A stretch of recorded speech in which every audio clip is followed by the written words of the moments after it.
શ્રીમદ ભગવદ્ ગીતાજીમાં શ્રી કૃષ્ણ પરમાત્માએ ઘણી બધી જગ્યાએ ઘણી બધી વાર દ્વંદ્વથી મુક્ત થવાની વાત કરી છે. દ્વંદ્વૈહિ વિમુક્તાઃ.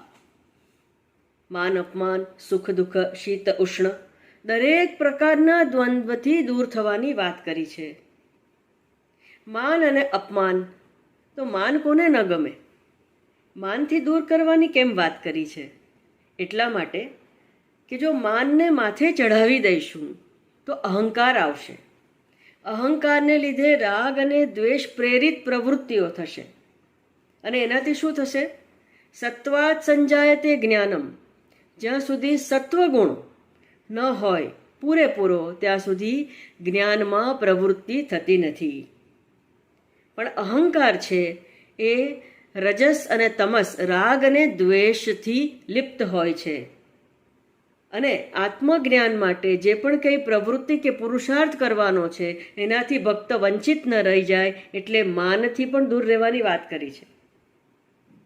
અને બીજી એક વાત છે, ફક્ત આટલી નાની વાત ન કરે ભગવાન. જો જીવનમાં તમારે ક્યારે પણ અપમાનિત ન થવું હોય ને તો એનો એક બહુ જ સરળ કિમિયો છે. માનને છોડી દો. માનને માથે ચડાવવાનું છોડી દો. માનનો સ્વીકાર ન કરો. એટલે શું, કોઈ માન આપતું હોય તો એનું અપમાન કરવું? ના, ક્યારે પણ નહીં. પણ અંદરથી સજાગ રહેવું. હે પરમાત્મા, જે મને માન મળ્યું છે એ તારું છે, તને જ અર્પણ. જો માન મૂકતા શીખી જશો તો જીવનમાં કોઈ તમારું અપમાન કરી નહીં શકે, ક્યારે પણ નહીં કરી શકે.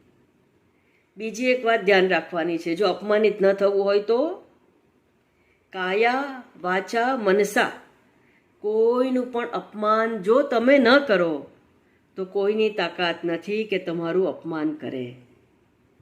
તો આ એક દ્વંદ્વ, એક નાનો શબ્દ, માન અને અપમાન છોડવાની જે વાત છે કૃષ્ણ પરમાત્માની, એ આપણને ક્યાં સુધી લઈ જાય છે? ચિત્ત શુદ્ધિ સુધી લઈ જાય છે. અને એ ચિત્ત શુદ્ધિ હોય જ્યાં સુધી 100% ન હોય ત્યાં સુધી આત્મ સાક્ષાત્કાર માટે તમે પુરુષાર્થ ન કરી શકો.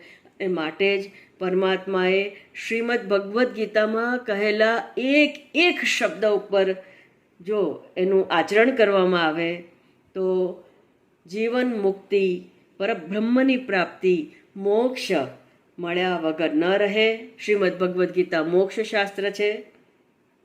વાંચો, શ્રવણ કરો, ચિંતન કરો અને પાર લાગો. જય શ્રી કૃષ્ણ.